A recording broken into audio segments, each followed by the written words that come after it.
Yo sé que este tema, muchos ya me ubican con él porque lo he presentado en años anteriores, pero parte de mi compromiso de cada año que lo presento es presentarles información completamente actualizada, que es lo más reciente.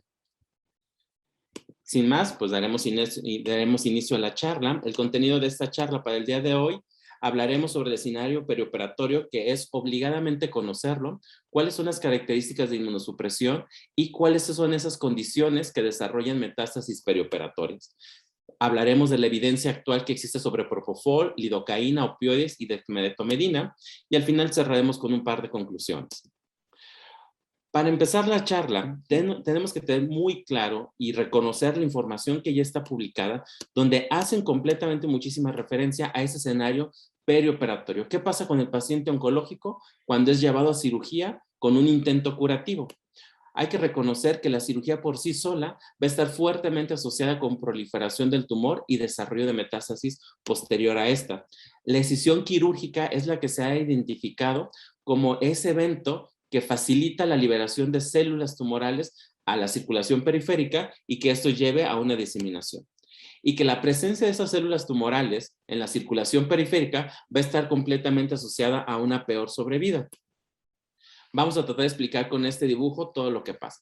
Tenemos a un paciente que va a ser llevado a cirugía. Aquí tenemos el cúmulo de células, que son las que se van a retirar.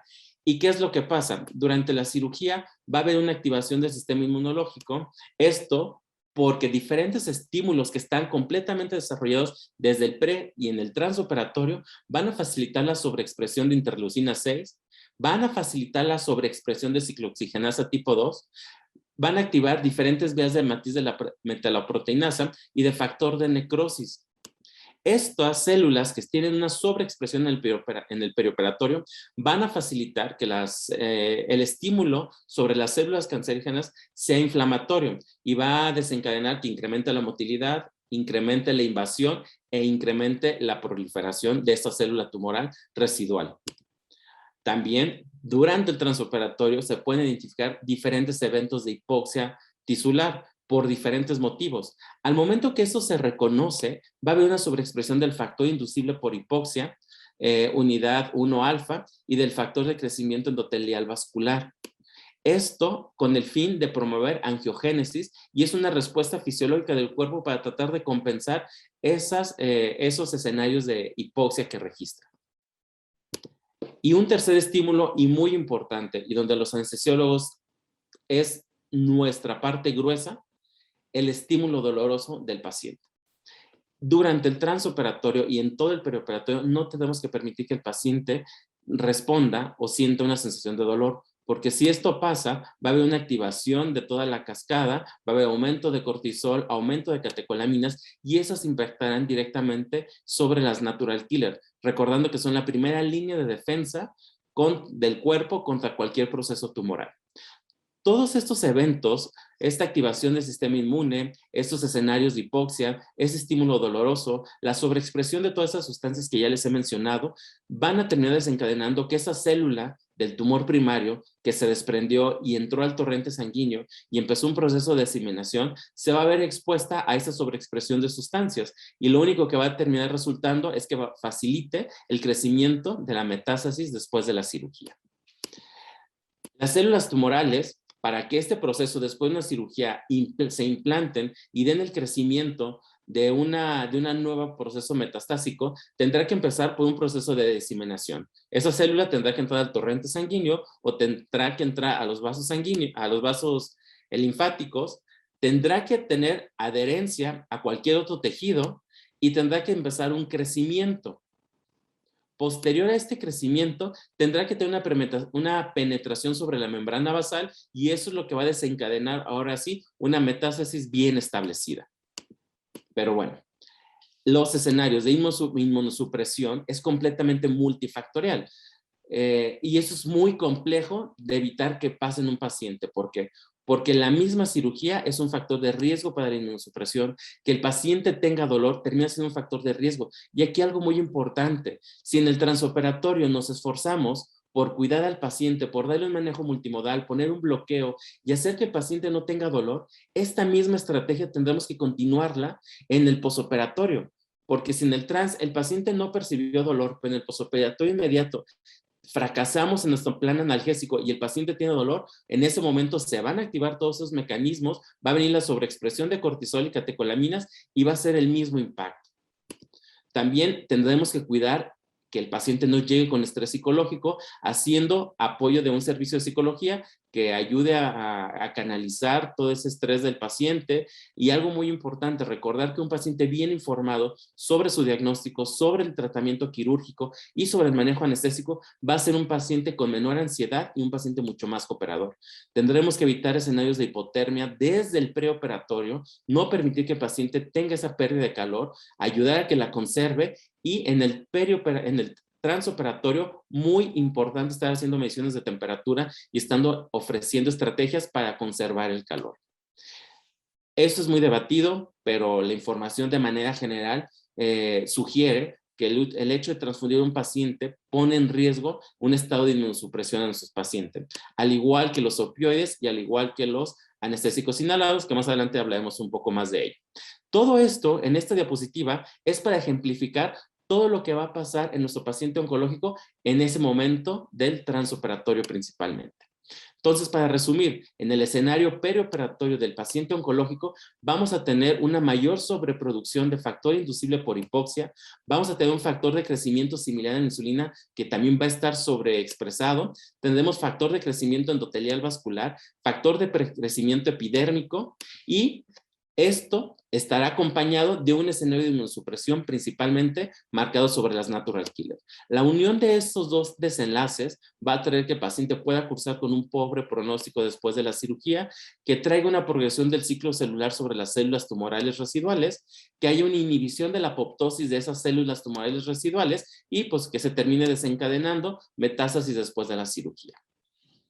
Aquí es importante aclarar que todas esas sustancias que les he ido mencionando, se acuerden de ellas, porque cuando estemos presentando la información sobre los medicamentos, muchas van a interactuar en estas sustancias. Si recordamos este artículo que fue publicado en enero del 2020, donde se mencionaba cuáles son todos los beneficios alrededor de las técnicas endovenosas. Dentro de esta publicación se vuelve a hacer mención o se refuerza esa parte de que la técnica endovenosa a base de propofol tendría un impacto benéfico o un impacto protector sobre el paciente oncológico. Y pareciera ser que así es. Y esto es algo que viene desde años atrás. Vuelvo a presentar esta información que fue presentada en el año del 2017 en la revista de Anestesia y Analgesia, donde ellos ponían en una balanza todos aquellos medicamentos que usamos en el transoperatorio que tendrán un impacto protector en el paciente, como son los AINES, porque va a haber una inhibición de la angiogénesis, va a haber una inhibición de la proliferación celular, va a disminuir la migración e invasión. Y esto porque traen su mecanismo de acción, si lo recordamos, van a traer una baja de la ciclooxigenasa tipo 2, y si recordamos esa primera diapositiva, la ciclooxigenasa tipo 2 también podría estar relacionada con estos desenlaces.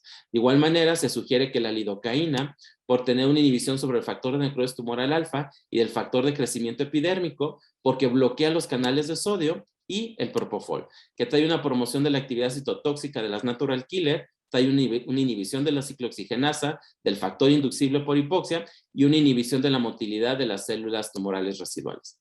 Y esta misma imagen ponía en el lado deleterio a los opioides, porque se ha dicho que esto tiene una activación sobre la angiogénesis, tiene una activación sobre el factor de crecimiento epidérmico y los anestésicos volátiles, porque activan el factor de crecimiento similar a la insulina y activación del factor inducible por hipoxia. Pero debemos de tener mucho cuidado porque la información no se puede interpretar así tan fácil. ¿Qué ha pasado desde 2017 que se publicaba esa información donde nos presentaba de una manera muy tajante que los opioides y los anestésicos volátiles eran malos para el paciente oncológico y que el propofol, la lidocaína y los AINES podían tener un papel protector? Pues bueno, la información a grandes rasgos comparando inhalado contra una técnica endovenosa en cirugía oncológica hasta lo último que había presentado, sugiere que los pacientes que tienen cáncer gástrico, cáncer de colon, cáncer de esófago y cáncer de hígado podrían verse beneficiados con técnicas endovenosas en el transoperatorio para disminuir el impacto y tengan mejores desenlaces en el posoperatorio, tanto inmediato y se ha sugerido que a largo plazo. Por otro lado, los, los pacientes o las entidades oncológicas que se han presentado que no tienen un beneficio mayor ofreciendo esta técnica endovenosa sobre la técnica inhalada ha sido el grupo de cáncer de mama y cáncer de pulmón de células no pequeñas. Bueno, pero aquí es importante hacer una mención, y yo lo vengo repitiendo muchos años. Para poder concretar si la técnica endovenosa ofrece un papel protector al paciente oncológico, necesitamos estudios muy bien hechos. Y en el escenario oncológico eso es muy complejo, porque necesitaríamos, número uno, estudios donde solamente involucren a una entidad oncológica. Que todos los pacientes que tienen esa entidad oncológica pertenezcan al mismo estadio al momento de la intervención quirúrgica. O sea, que todos sean estadio 1, sean estadio 2 o sean estadio 3. Necesitamos que sean completamente similares las características de los tumores. La oncología ha avanzado tanto que ya no solamente se limita a decir que el paciente tiene cáncer de colon, sino se dice que el paciente tiene cáncer de colon y tiene ciertos marcadores o tiene la expresión de ciertos receptores que hacen que sea mucho más específico y se estén desarrollando subgrupos dentro de estas mismas entidades. Posterior a esto, necesitaríamos que los pacientes reciban el mismo esquema de quimioterapia, ya sea neoadyuvancia o posterior a la cirugía, que todos los pacientes que están entrando a ese estudio reciban los mismos medicamentos a las mismas dosis para así eliminar la mayor cantidad de sesgos y tener una población muy homogénea y poder determinar que lo que yo estoy haciendo en ese evento transoperatorio sí está protegiendo o no está protegiendo a mi paciente oncológico. Bueno, pero ¿qué ha pasado del año 2020 al 2021? O sea, el año pasado que di la plática a este año, ¿qué ha habido de nuevo en relación a estos temas? Y algo muy interesante o algo que vino a sacudirnos un poco, pues fue la presentación de este artículo que fue, salió en esta revista en el año 2021, donde ellos presentaban esta serie de entidades oncológicas: esofagectomía, gastrectomía, hepatectomía, colestectomía, páncreas, colon y recto. Ellos enlistaron a estos pacientes de manera retrospectiva del 1 de junio al 2010 al 31 de marzo al 2018. Son pacientes que se obtuvieron de 218 hospitales. Los grupos, o algo muy interesante, las muestras de pacientes que fueron bastante amplias. Fue un total de 196,000 pacientes divididos en estos dos grupos: pacientes que recibieron técnicas con un halogenado, que fue a base de desflorano, sevoflurano o isoflurano, y pacientes que recibieron su técnica endovenosa solamente a base de propofol. Y bueno, concentrémonos en sus resultados. Esos son los resultados que ellos nos presentan. Pero empecemos un poco a analizar. Ojo, el periodo de recolección de muestras abarcó 8 años. Esto nos puede sesgar un poco por la gran variabilidad de tratamiento oncológico que puede estar recibiendo nuestros pacientes. Bueno, en sus resultados ellos dividen los dos desenlaces más importantes: qué pasa con el periodo libre de recurrencia y con la sobrevida. Recordemos que el periodo de sobrevida por definición tiene que involucrar un periodo de 5 años. Todo aquel estudio que quiera mencionar sobrevida y que su periodo de vigilancia sea menos de 5 años, técnicamente no estaría bien hecho. Y nosotros observamos el hazard ratio que tiene para esófago, para cada uno de los subgrupos, pues muchos están discretamente abajo por la unidad o están completamente por arriba de la unidad. Y si volteamos a ver los intervalos de confianza, pues esos son muy amplios, atraviesan completamente la unidad, haciendo que todos esos resultados, o haciendo pensar que todas las técnicas endovenosas que realmente den un papel protector sobre el paciente oncológico, pues no tenga una fuerza estadística. Pero bueno, no hay que quedarnos solamente con información de un solo artículo, por muy reciente que sea o porque sea presentado en una revista que tenga un impacto muy alto. ¿Por qué? ¿Qué es lo que pasa?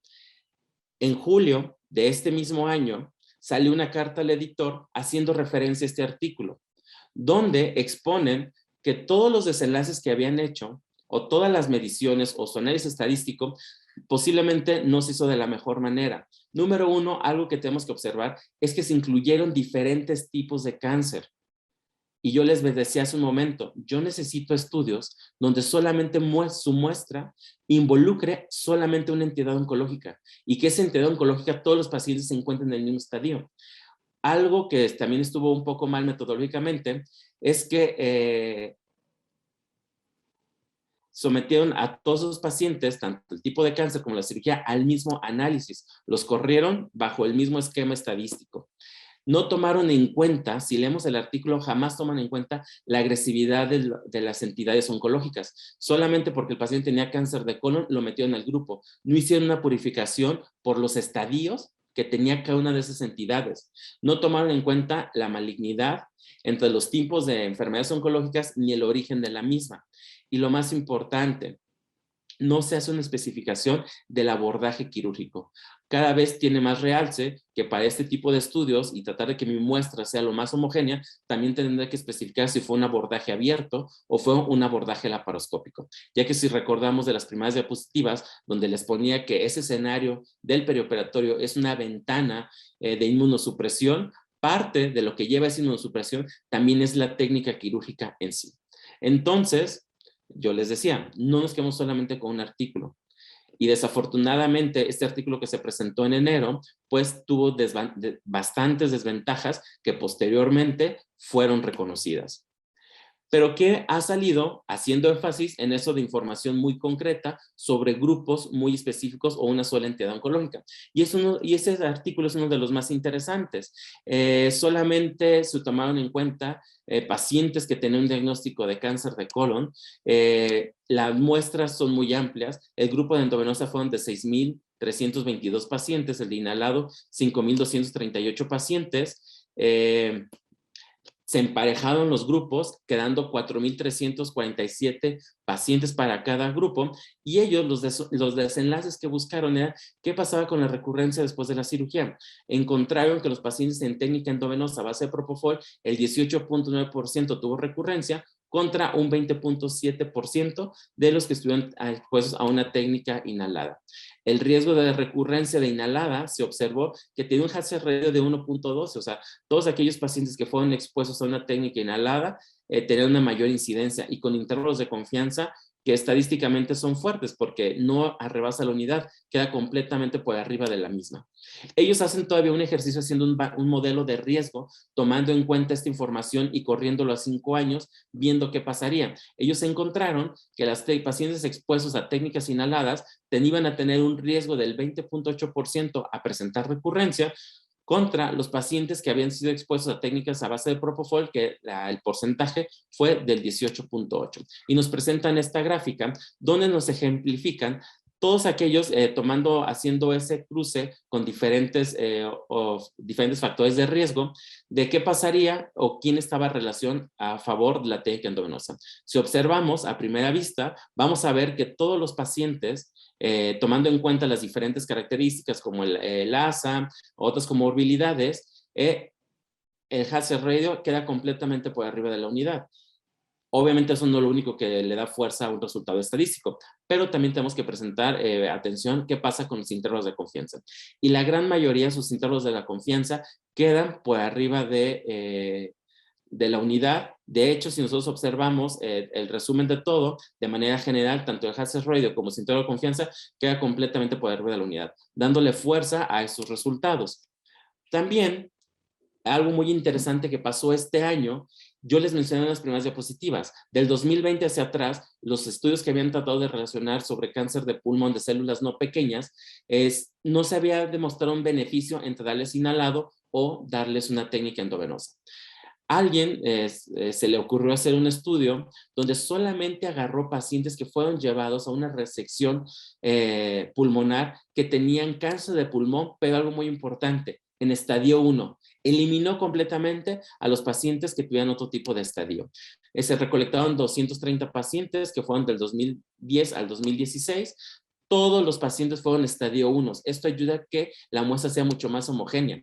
De los pacientes que fueron expuestos a técnicas endovenosas fueron 72, 158 para el grupo de inhalada, y corrieron curvas de Kaplan-Meier para valorar sobrevida. Ellos dieron seguimiento a hasta 10 años. No todos los pacientes llegaron a 10 años, pero si observamos, todos los pacientes rebasan los 6 años de seguimiento. Eso es bastante bueno. podemos observar que los pacientes que fueron expuestos a una técnica endovenosa, su curva permanece lo más homogénea posible y al final, si hacemos un corte, la diferencia entre estas dos es una P completamente significativa, indicándonos que los pacientes con cáncer de pulmón estadio 1 expuestos a técnicas a base de propofol tuvieron o alcanzaron una mejor sobrevida. También aquí vemos, la sobrevida 5 años, la otra fue recurrencia 5 años, y la sobrevida 5 años pasa completamente lo mismo. El grupo expuesto a técnica endovenosa fue superior con una P significativa al momento que se hace el corte entre estos dos. Y después, algo muy interesante que tendríamos que empezar a observar, y aquí voy a hacer un comentario bastante fuerte para el tema. Todos los estudios que involucran pacientes oncológicos y que tratan de evaluar el desenlace, ya sea recurrencia o sobrevida, es muy difícil pensar que porque lo que yo esté ofreciéndole al paciente en el transoperatorio vaya a tener un impacto tan prolongado. ¿Por qué? Porque tiene mucho más potencia o tiene más fuerza el que el paciente continúe con su terapia oncológica deseada, reciba su quimio, reciba su radioterapia a las dosis y en tiempo y en forma, más porque yo solamente en un periodo a lo mejor de 8 horas lo expuse a propofol o lo expuse a desfloranos. También lo que tenemos que empezar a observar de todos los estudios es qué pasó en el posoperatorio inmediato, cuál de los dos grupos se complicó menos. Y más adelante vamos a observar esto. Lo interesante de este estudio es que sí nos arroja esta información. Nos dice en el posoperatorio inmediato las complicaciones.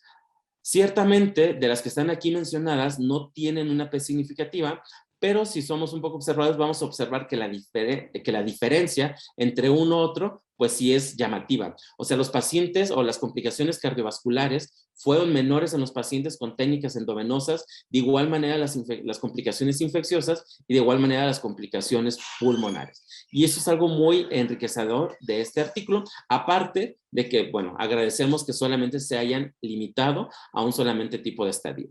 Pero también se empiezan cada vez más a ejercer artículos que toman en cuenta otras entidades oncológicas y no solamente recaen sobre cáncer de colon, cáncer de próstata o cáncer de mama, que son las entidades más comunes a nivel mundial.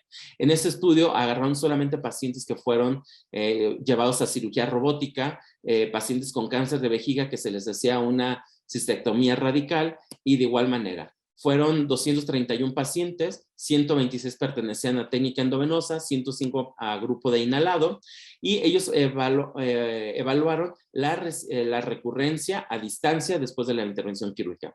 Encontraron que en el grupo de propofol, de esos 126 pacientes, solamente 11, que representan el 8.73%, tuvieron recurrencia, y la técnica endovenosa fueron el 26.7%. Hicieron el ejercicio estadístico y observaron que la P era significativa entre esos dos resultados. Ellos observaron todavía que aquellos pacientes que fueron expuestos a una técnica inhalada tuvieron mayor riesgo de recurrencia, con un hazard ratio de 3.4, bastante por arriba de la unidad, y con un intervalo de confianza ciertamente muy amplio, pero completamente por arriba de la unidad, sin bajar de ella. Entonces, esto hace que sus resultados tengan una potencia estadística muy significativa.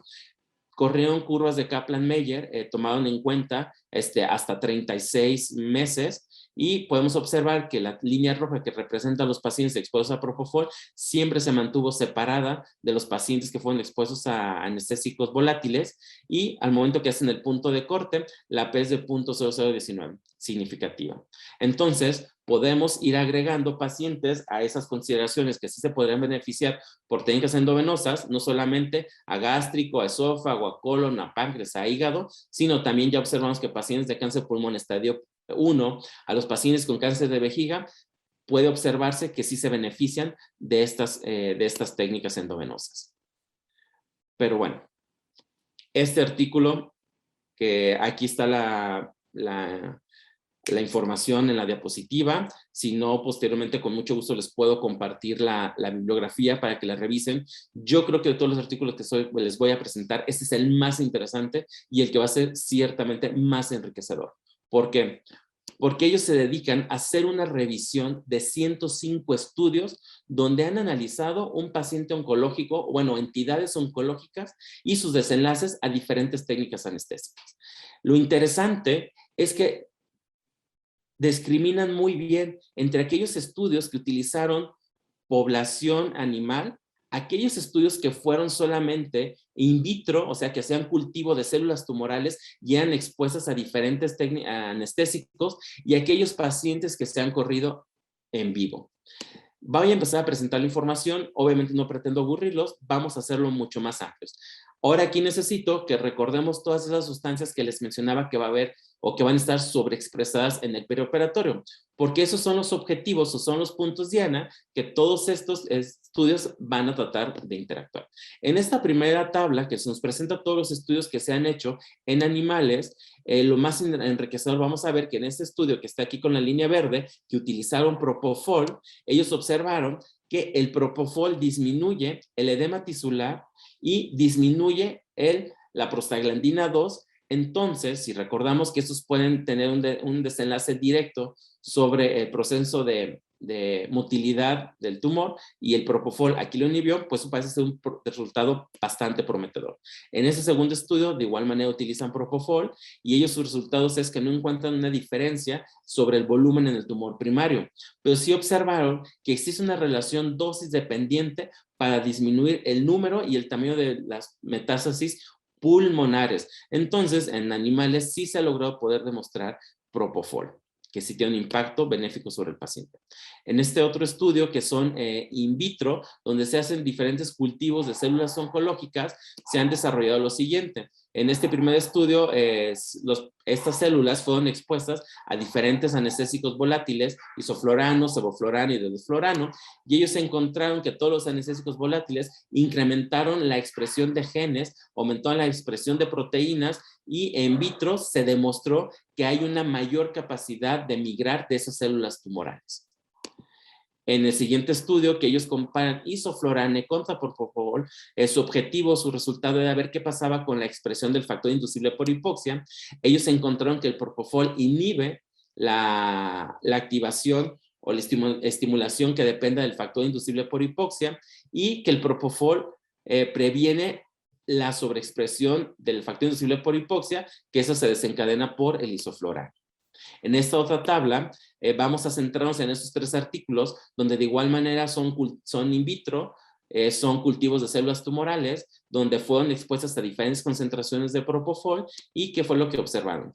Ellos encontraron que el propofol disminuye el factor de necrosis tumoral, disminuye la interleucina 1, disminuye la interleucina 6, también el propofol disminuye la actividad de la matriz de la metaloproteinasa, que si se acuerdan, en el dibujito también está mencionada junto con la ciclooxigenasa tipo 2, y que el propofol también su actividad es dosis dependiente, puede tener una inhibición in vitro sobre la capacidad de invasión de esas células tumorales. Entonces, tanto en animales como en cultivos in vitro se ha demostrado ese papel del propofol. Pero ¿qué ha pasado con los estudios donde ya se hace un análisis en humanos, ya sea de forma retrospectiva, que es lo más común, y son muy pocos los que se han hecho prospectivos? Ellos se encuentran en este primer estudio donde comparan la técnica anestesia general con sevoflurane contra anestesia regional y propofol. Y el desenlace que ellos encontraron es que aquellos pacientes que tuvieron, aparte de propofol, que también fueron expuestos o fueron apoyados con un bloqueo paravertebral, hubo un incremento en la celularidad de las natural killer, que no estaba modificada su disminución de su actividad citotóxica, que había un incremento de la CD4 y que había un incremento de la CD8. Esto es muy importante, porque si recordamos, en el paciente oncológico es vital proteger la capacidad de inmunidad propia de nuestro paciente, porque sí o sí va a ser la primera línea de defensa.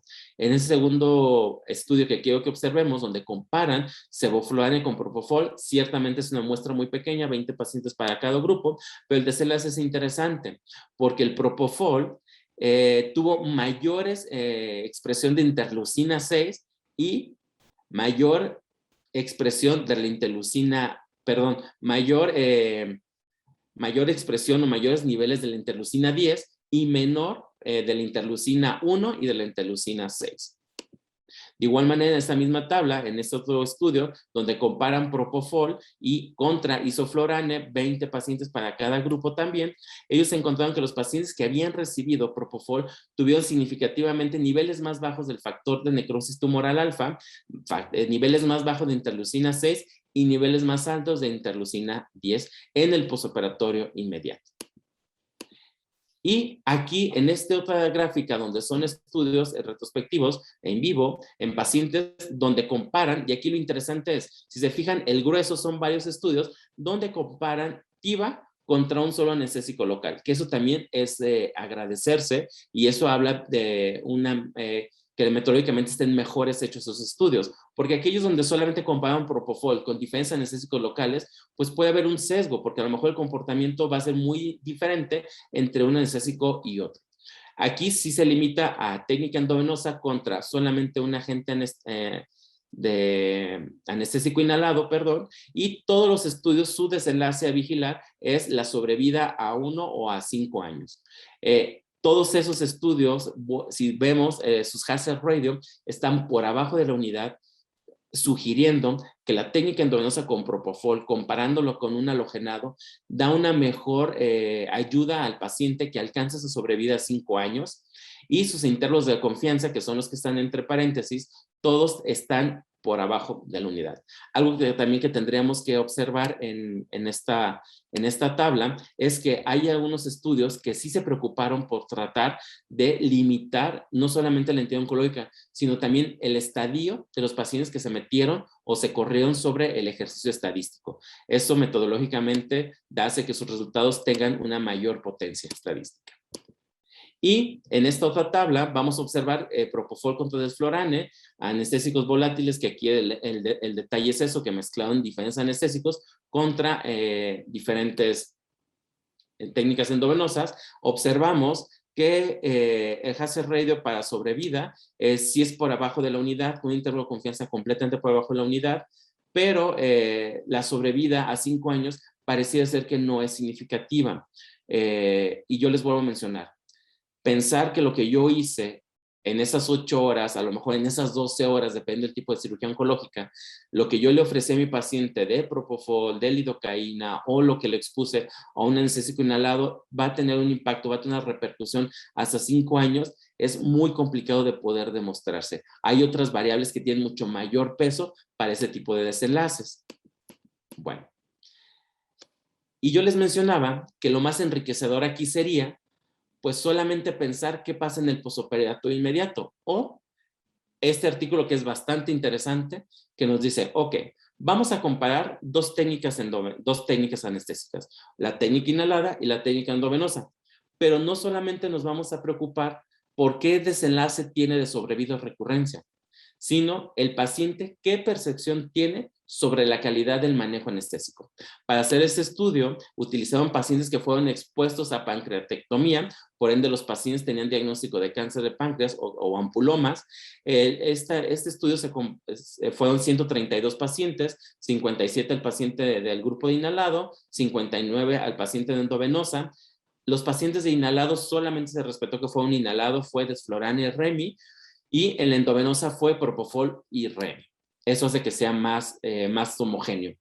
Ellos aplicaron el cuestionario, que les estoy mencionando aquí, que evalúa directamente la calidad en el posoperatorio inmediato, haciendo énfasis sobre el manejo anestésico. Y se llama 40 porque son 40 ítems los que se van a interrogar en este paciente. Ellos encontraron que la puntuación hacia el tercer día en el posoperatorio fue significativamente mayor en el grupo que había sido expuesto a técnicas endovenosas en comparación con el Desflurane. También encontraron que aquellos pacientes que solamente se habían limitado a una pancreectomía, sin hacer un procedimiento de Whipple como tal, la puntuación fue significativa mucho más alta en los grupos de endovenosa comparado con Desflurane. Y también encontraron que la TIVA de manera general tuvo puntuaciones significativamente más altas en las dimensiones de comodidad física y de apoyo psicológico. Y eso es bastante interesante porque son desenlaces inmediatos después de la cirugía. Entonces, aparte de reforzar y sí prestar atención a esa información de que existe, de que mi paciente, porque yo lo expuse a Propofol, puedo impactar de manera favorable en la evolución oncológica, también mi paciente oncológico que fue expuesto a una técnica endovenosa va a estar más cómodo y va a tener un mejor apoyo en el postoperatorio inmediato. Esto va a ser muy significativo en un concepto que les presentaré o que les recordaré mucho más adelante. Pero bueno, ¿qué más información se ha presentado aparte más allá del propofol? Bueno, siempre lo voy a mencionar, el uso de anestésicos locales. Y aquí es un punto bastante interesante. Al inicio, cuando se planteaba observar qué pasaba con las técnicas regionales sobre el paciente oncológico, surgió la pregunta, ¿realmente quién brinda la protección al paciente? ¿La técnica regional como tal o que el paciente a final de cuentas fue expuesto a un anestésico local? Pareciera ser y se sugiere que lo que termina dándole una mayor protección es el uso del anestésico local más allá de que haya sido una técnica regional. Obviamente las técnicas regionales hoy por hoy tienen un peso muy importante y pueden en algunos manejos anestésicos ser la piedra angular del manejo analgésico, pero no solamente se va a limitar el uso anestésico local por una técnica regional. Recordemos que cada vez más se recomienda el uso de perfusiones de lidocaína durante el transoperatorio, incluso hay muchos estudios que refuerzan su uso en el postoperatorio inmediato para tener un buen control del dolor. Se ha sugerido que la lidocaína parecía ser un fármaco que es muy prometedor en todo este ámbito porque va a tener una importante estimulación sobre la actividad de las natural killer. Así como identificábamos que va a haber ciertas sustancias o ciertos factores de riesgo que va a comprometer su actividad citotóxica, pues encontramos un fármaco, aparte del propofol, que puede brindarle esa protección y que no se vea comprometida esa actividad citotóxica. Ellos recomiendan el uso en una forma perioperatoria para minimizar el impacto de la cirugía oncológica. Y después, si hacemos un clavado en la literatura, vamos a encontrar que los anestésicos locales más estudiados en cirugía oncológica ha sido la lidocaína, la ropivacaína, la bupivacaína y la procaína, y en estas entidades oncológicas. De todos estos, la que se vuelve más significativa y la que has estudiado más y la que vamos a encontrar muchísima información es la lidocaína, por la gran versatilidad que tiene, que la puedo poner en una técnica regional y que me permite ponerla de forma intravenosa de manera muy controlada con una bomba, programando qué dosis le voy a ofrecer a mi paciente. ¿Por qué actualmente sigue vigente la recomendación de utilizar lidocaína en cirugía oncológica como una técnica ayudante? Pues bueno, porque no solamente la lidocaína se ha identificado que su papel de bloquear los canales de sodio tenga esa protección, sino la lidocaína puede tener diferentes mecanismos de acción por los cuales puede interactuar directamente con las células tumorales. También se ha identificado que la lidocaína en escenarios de hipertermia pudiera tener un mejor desempeño de agresividad sobre la célula tumoral, llevándolo así a un incremento de apoptosis, o sea que las células tumorales mueran de manera más pronta, o también que pueda tener una disminución del crecimiento, limitando ese crecimiento. Si nosotros ofrecemos al paciente un fármaco que limite el crecimiento y a ese le sumamos la quimioterapia que tendrá una acción directa sobre la célula tumoral, pues vamos a tener, o se cree, o la hipótesis es que va a haber un mejor desenlace de la terapéutica en nuestros pacientes. Pero también por esos otros mecanismos de acción, entre ellos incluido la inhibición de los canales de sodio dependientes de voltaje, por diferentes mecanismos de acción, y aquí podemos observar uno de ellos, que va a haber una inhibición directa sobre el factor de crecimiento endotelial vascular, pues esto va a terminar desencadenando que exista una reducción de la división celular, o sea que las células tumorales pierdan esa capacidad de poder estarse replicando. Y también por esos últimos tres mecanismos de acción se ha observado que la lidocaína pudiera también tener el desenlace en una reducción de migración celular, que parecía ser que es lo más importante de perfundir en el transoperatorio, porque si existe el riesgo de que una célula entre a la circulación vascular o entre a la circulación linfática y empiece a diseminarse, pues si yo le ofrezco un escenario donde hay una saturación de fármaco que pudiera limitar esa migración, pudiera asociarse a mejores desenlaces. Pero el problema de todo esto es que determinar cuál sería la dosis que pudiera ofrecer toda esta protección al paciente oncológico, pues no parecía ser a lo mejor tan prometedora, porque todos esos estudios que han demostrado estos beneficios han sido a base de cultivos de células tumorales que son expuestas a diferentes concentraciones de anestésico local, que si esas concentraciones que son reportadas en micromoles, los llevamos a microgramos por mililitro, terminan siendo concentraciones muy altas. En algunos estudios terminarían siendo concentraciones alrededor de 10 miligramos por kilogramo. Y pues obviamente esto ya está dentro de esas dosis tóxicas.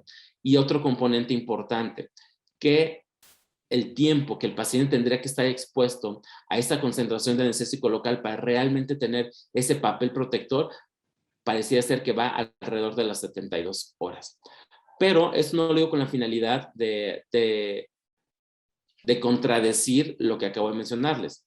Más bien, tendremos que también modificar nuestra forma de pensar. Dentro de mi diseño del manejo anestésico que le voy a ofrecer a mi paciente de cirugía oncológica, pues la lidocaína tiene un peso muy importante en un escenario de anestésicas multimodales, permitiéndome ayudar a que el paciente disminuya esos escenarios de inflamación, hay un mejor control del dolor y que me permita ahorrar otros medicamentos que podrían tener a lo mejor un impacto deletérea. También cada vez más se usa el uso de dexmedetomidina, que actualmente termina siendo un uso un poco controversial. En esos diferentes artículos que se han presentado, donde se mide el desempeño de dexmedetomidina en diferentes desenlaces quirúrgicos, pues bueno, en este primer estudio, ellos analizaron 44 pacientes, 22 en el grupo de dexme, 22 en el grupo control. Ellos hicieron diferentes mediciones, principalmente de lactato, y ellos encontraron que aquellos pacientes que fueron expuestos a una infusión de dexmedetomidina de 1 microgramo, kilogramo, hora, como dosis de inducción y posteriormente a 0.3 microgramos, kilogramo, hora, encontraron que el lactato tanto a la primera hora y hasta las 72 horas fue mucho más bajo en el grupo de dexmedetomidina y que también los pacientes tenían una mejor recuperación en los movimientos intestinales. En el segundo grupo, donde también fue para cirugía de hígado, fueron 40 pacientes, 20 y 20. La intervención fue administrar a los pacientes 0.8 microgramos, kilogramo, hora de dexmedeto. Hicieron la medición de los diferentes niveles, bilirrubinas, transaminasas, lactato e INR, y observaron que todos esos fueron menores en los pacientes que fueron expuestos a dexmedetomidina. De igual manera, en este otro estudio de 24 pacientes de intervención y 24 pacientes en el grupo control, la intervención fue dexmedeto a 0.5 microgramos, kilogramo, hora. Ellos midieron marcadores completamente relacionados al desenlace oncológico, interleucina 6 y de factor de necrosis tumoral alfa. Observaron que a las 24 horas fue mucho menor en los pacientes que fueron expuestos a dexme, en aquellos pacientes que no fueron expuestos a dexme. Entonces, aquí el punto es, la dexme realmente en el postoperatorio inmediato ayuda a que el paciente tenga una recuperación más pronta y que no vaya a haber tantas comorbilidades. También se ha propuesto que la dexmedetomidina en cirugía mayor abdominal pudiera tener un papel protector sobre los desenlaces de recuperación, principalmente que ayude a que el paciente tenga mayor movimiento intestinal y que la exposición o la presencia del primer flato sea mucho más temprano. También otros desenlaces, como pacientes que fueron operados de cáncer de colon, se vio que la dexmedeto daba una mejor protección cardiocerebral contra pacientes que no fueron expuestos. ¿Cuáles sean los mecanismos por los cuales se propone esto? Pues bueno, va a haber una mayor protección sobre las natural killer, donde su actividad citotóxica estará respetada. También va a haber una disminución de la interleucina 6 y también va a haber esta disminución de interleucina 6. Lo interesante es que tiene que ser una infusión continua, no solamente el paciente porque le pasemos un bolo de dexmedeto, el paciente ya inmediatamente va a disminuir la producción de interleucina 6. Esto solamente se ha reportado en cirugía cardíaca y en cirugía mayor abdominal. En pacientes que estuvieron expuestos a infusiones más de 3 horas de dexmedeto, observaron que las mediciones de interleucina 6 fueron menores. También otra sustancia que tendrá impacto en el desenlace oncológico es el cortisol. Esos pacientes tuvieron menor expresión de cortisol y también se observó en infusión continua. Si recordamos, la dexmedeto, uno de sus utilidades clínicas es que tendremos un mejor control del dolor y que ella, jugando dentro de un papel multimodal, nos permite ahorrar opioide, que eso tendrá una cabida muy interesante. Algo que se publicó en el año pasado en relación de cuál es el estado actual sobre el uso de usar dexmedeto en diferentes escenarios quirúrgicos, pues bueno, ellos encontraron o ellos concluyen que la dexmedetomidina podría promover la proliferación y migración e invasión en células de cáncer de mama. Pareciera ser que aquellas cirugías de cáncer de mama no sea buena opción utilizar dexmedeto en infusión. Ellos encontraron que existe una asociación entre la dexmedetomidina y el periodo libre de recurrencia en cáncer de pulmón de células no pequeñas, que eso es bastante interesante. En este grupo de pacientes que a lo mejor no pareciera marcar una diferencia entre poner propofol y ponerles un halogenado, a lo mejor la dexmedeto pudiera tener un mejor desempeño en este escenario oncológico. Pero llegamos sin duda a la parte más interesante. ¿Qué pasa con los opioides en el paciente oncológico? ¿Le ofrezco opioides o no le ofrezco opioides? Bueno, este artículo donde el título me parece de lo más interesante y lo más oportuno al tema, esa fobia que a veces nos enseñan, nos inculcan a tenerle sobre los opioides, y no solamente por los desenlaces oncológicos, sino por otras situaciones. Si recordamos hace un par de años esa campaña que afortunadamente tuvo un periodo de corto muy pequeño aquí en la Ciudad de México, donde había espectaculares en el metro, donde hacían que pues, el fentanil era malo, ¿no? Bueno, ¿ellos qué encontraron? Que toda la información que existe sobre el uso de opioides en ese escenario preoperatorio, número 1, es muy poca. Número 2, son estudios muy completamente heterogéneos entre sus poblaciones. 2, toda la información que está relacionada sobre el desempeño de opioides y su impacto negativo en el paciente oncológico hacen énfasis en la morfina. ¿Quién de ustedes utiliza morfina de manera transoperatoria? Yo creo que nadie. Utilizamos Fenta, utilizamos Sufentan y utilizamos Remifentan. Necesitamos estudios que comparen el uso de esos medicamentos y que nos digan cuáles son los desenlaces. Entonces, este artículo concluye que no existe una evidencia fuerte que soporte el no usar opioides en cirugía oncológica. Ojo, el no usarlos. Posiblemente sí tendría peso el que si yo uso una técnica que me permita ahorrar la cantidad de opioide que estoy disponiendo al paciente, a lo mejor eso podría tener una mejor cabida en este contexto. En este otro estudio, donde revisaron 13 artículos que fueron del 2008 al 2018, fueron 7 retrospectivos, 5 estudios de seguimiento, 1 controlado. Ellos ven de entrada, nos informan que la muestra es completamente heterogénea entre todos de ellos.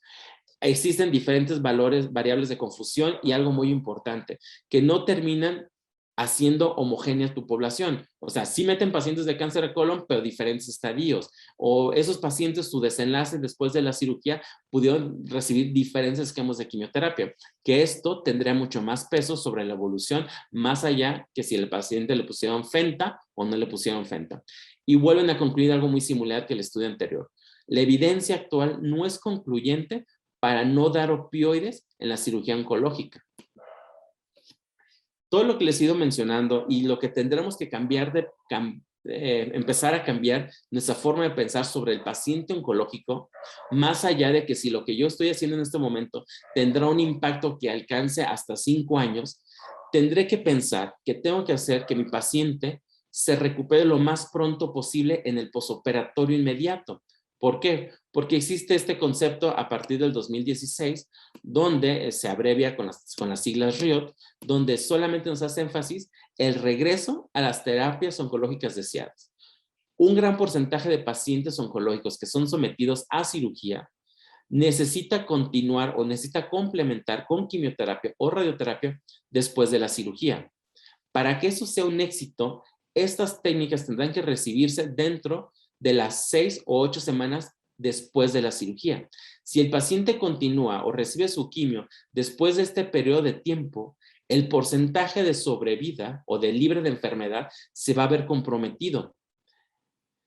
Yo tendré que preocuparme porque mi paciente que estamos interviniendo el día de hoy tenga un posoperatorio favorecedor, tenga un posoperatorio donde el paciente se pueda recuperar lo más pronto sin complicaciones para que pueda recibir la quimioterapia dentro de este tiempo establecido. Y yo les mencionaba que ya hay artículos que tienen esa intención, donde comparan técnicas halogenadas, técnicas endovenosas, quiénes se complicaron más, quiénes se complicaron menos en el posoperatorio inmediato, incluso midieron el desenlace en cuestión de calidad. Entonces, el concepto pretende ser una nueva métrica de control de calidad completamente enfocada hacia la cirugía y la anestesia, y lo que va a indagar este concepto es ¿Tu paciente inició sus terapias oncológicas o no las inició?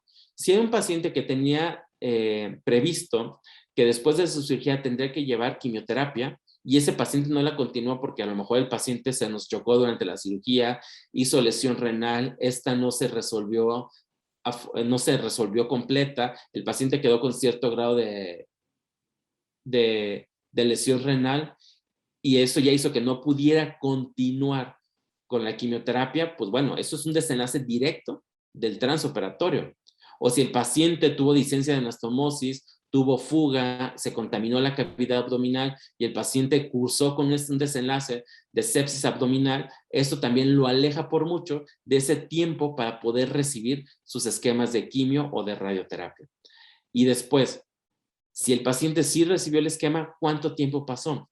Porque el punto de corte ahorita establecido, aceptado, va entre 6 y 8 semanas de la cirugía. Y hacia esto es donde tendrá que cambiar nuestro concepto del diseño del manejo anestésico para mi paciente oncológico. Ya para terminar la plática, cerraré con unas pocas diapositivas sobre conclusiones. Hay que reconocer que existe información que dicen que los anestésicos volátiles incrementan la expresión de factor inducible por hipoxia, que eso se asocia con un incremento de angiogénesis, a un aumento del metabolismo de las células tumorales y que nos dará como resultado proliferación. El propofol se ha identificado tanto en estudios in vitro como en estudios en animales que tiene la capacidad de proteger la actividad inmunitaria innata de nuestros pacientes y que bloquea el incremento del factor inducible por hipoxia. Que los pacientes o el grupo que sí se ha observado un beneficio de ser expuesto a técnicas de propofol son cáncer gástrico, cáncer de colon, cáncer de esófago, cáncer de hígado y lo que se agregó en este año con los estudios que se presentaron, los pacientes con cáncer de vejiga y los pacientes con cáncer de pulmón, pero en estadio 1. La lidocaína, por los diferentes mecanismos de acción que tiene, va a interferir directamente sobre la célula tumoral, facilitando o ayudando que no haya metástasis. Va a inhibir el factor de necrosis tumoral alfa, el factor de crecimiento epidérmico, y existe evidencia que tiene un papel protector en estos pacientes. Los opioides, hasta hoy, siguen sin existir una evidencia fuerte que nos haga o nos haga tomar la decisión de no darlos en el transoperatorio. Y sigo concluyendo con lo mismo que siempre se ha dicho. La técnica endovenosa a base de propofol y lidocaína pareciera ser una muy buena recomendación de manera general para el paciente oncológico. Obviamente hay que tomar las consideraciones clínicas. Algo que yo siempre trato de hacer de que todos los que nos dedicamos a atender paciente oncológico, muchas veces todo el mundo se enfoca en qué le voy a hacer al tumor, qué le voy a hacer a la bola, qué quimioterapia le voy a dar. Pero no se nos tiene que olvidar que ese tumor está pegado a una persona y que tendré que tomar en cuenta obligadamente las condiciones clínicas de mi paciente para así poder tomar las decisiones y de hacer un diseño anestésico ideal a mi paciente. Se sugiere de manera general que la técnica ideal pudiera ser endovenosa con propofol más lidocaína. Obviamente más técnicas regionales para poder bloquear el estímulo doloroso y que no haya expresión de otras sustancias, pero necesitamos estudios donde se puede individualizar qué pasa con cada entidad oncológica y no solamente la entidad, qué va a pasar o qué sea lo ideal en un paciente con cáncer de mama estadio 1, 2 o 3 o 4, cáncer de colon igual estadio 2, 3 o 4. En un futuro, esperemos que la anestesia pueda ser personalizada a las condiciones, número 1, clínicas, y 2, a las condiciones o al diagnóstico oncológico que tenga mi paciente. Agradezco a todos por su atención. Soy el doctor José Abraham Fabiola Barragán. Aquí dejo mis datos por si existiera alguna duda. Muchas gracias.